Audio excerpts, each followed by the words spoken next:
rest to sleep. Yes, I will. This is Earl Haraldson, the aging traditional ruler of Kattegat, now a walking paradox, a genius trapped by his own power.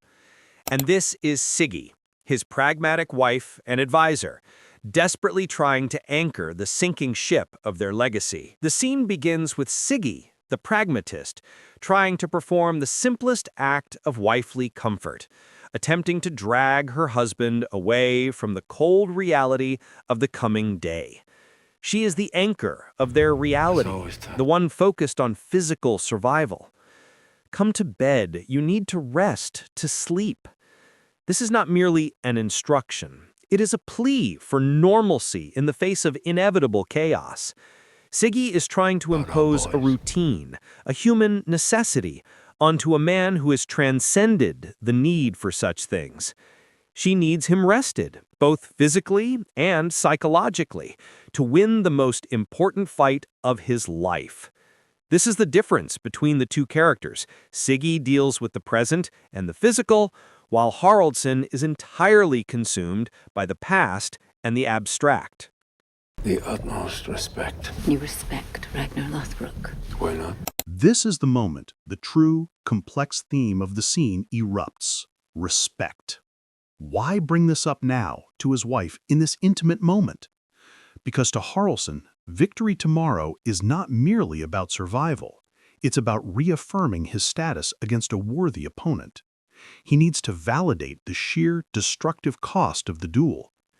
If Ragnar were merely a bandit or a common criminal, as he publicly and politically called him for months, the fight would be beneath him and thus shameful even if he won. By admitting utmost respect, he elevates the conflict to mythic, almost legendary proportions, framing it as a clash between two legitimate, powerful forces, the past versus the future, not just a king swatting a fly. Psychologically, this confession serves two critical functions. First, it prepares him for death by ensuring he can die with honor, killed by a worthy successor. Second, it attempts to integrate Ragnar's energy into his own legacy. His respect is the highest form of flattery. It is recognition of his own imminent defeat. This is the warrior's final, desperate rationalization for an unwinnable political situation. He needs Ragnar to be great so that his defeat, or his victory, means something profound. Siggy, who knows his political games better than anyone, recognizes the profound danger in this emotional admission. Siggy's shock isn't moral, it's purely political. Respect implies legitimacy, and legitimacy is the currency they are fighting over. If the Earl admits to respecting Ragnar in private, he undermines the entire public narrative of Ragnar the outlaw and Ragnar the criminal that he has spent months selling to his people. She is desperately trying to protect the political illusion they have so painstakingly maintained. She knows that admitting respect means admitting the Earl should have engaged with Ragnar long ago. Her horror is the horror of the professional political operative watching her superior contradict the party line.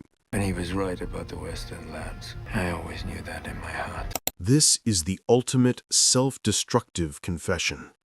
The Earl of a great territory, the defender of the Norse people, admits that his political opponent was factually and strategically correct about the economic future of their entire society. "I always knew that in my heart," is the most tragic part of the line. He knew the traditional raids east were obsolete. He knew the western lands were rich and ripe for taking, but he couldn't act on it. This single admission proves he was a strategically brilliant leader. It simultaneously proves he was a politically paralyzed one. His failure was not a failure of vision, but a failure of courage. Siggy asks the only logical question that follows this devastating confession. Then why didn't you tell him? This is the crucial question that exposes the fatal flaw of the conservative establishment. Why not simply adapt, endorse Ragnar, and integrate the new vision? It would have strengthened his position instantly. Haraldson's response is not about ideological opposition, but about political calculation and self-preservation, cementing his status as a man trapped by his own traditional supporters. Haraldson, because the moment that I reached out to Ragnar Lothbrok was the moment that all my friends, all my supporters would have deserted me and joined him. It was impossible to do it. Promised you would kill him. Yes. This is the political masterpiece of the scene, and it must be analyzed clinically.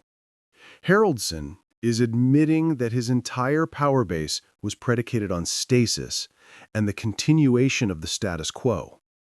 His supporters, the landed jarls, the conservative wealth, the traditionalists, were loyal to the way things were, not necessarily to him as a person.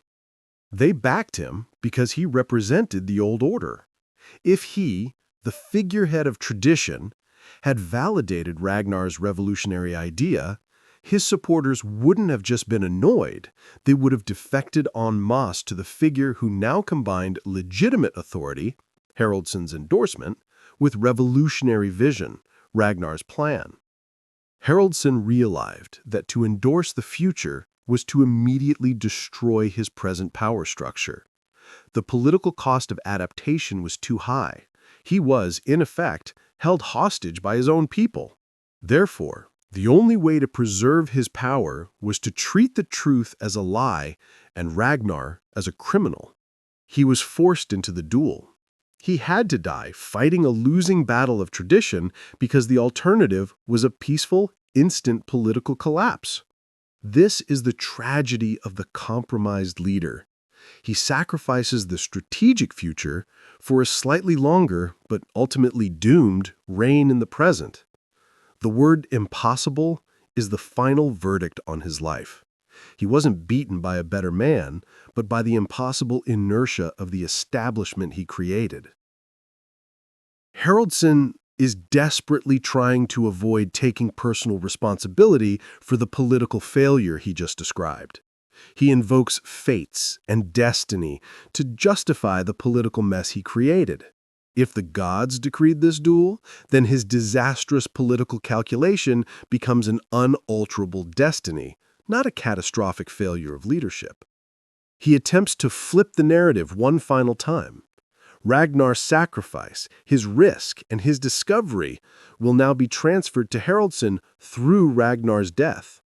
Maybe he's opened the western lands for me, is the final, desperate ambition to kill the visionary and inherit the vision, keeping the power structure intact while adopting the necessary change. He wants the spoils of the revolution without having to pay the political price of leading it. This final ambition is cold, cynical, and brutally pragmatic. The entire scene, therefore, is not a conversation about a fight, but an autopsy of a failed reign. Haraldsson confesses that he was too entrenched, too fearful of his own conservative supporters, and too married to stasis to survive the coming age of change. He is a tragic figure, a king who had the foresight, but lacked the political courage to dismantle his own machine. The tragedy is that he dies not because he was wrong, but because he was trapped by his own correctness, leaving Ragnar to inherit a throne made of the broken promises and stifled ambitions of the man who knew better, but was utterly impossible to do it himself.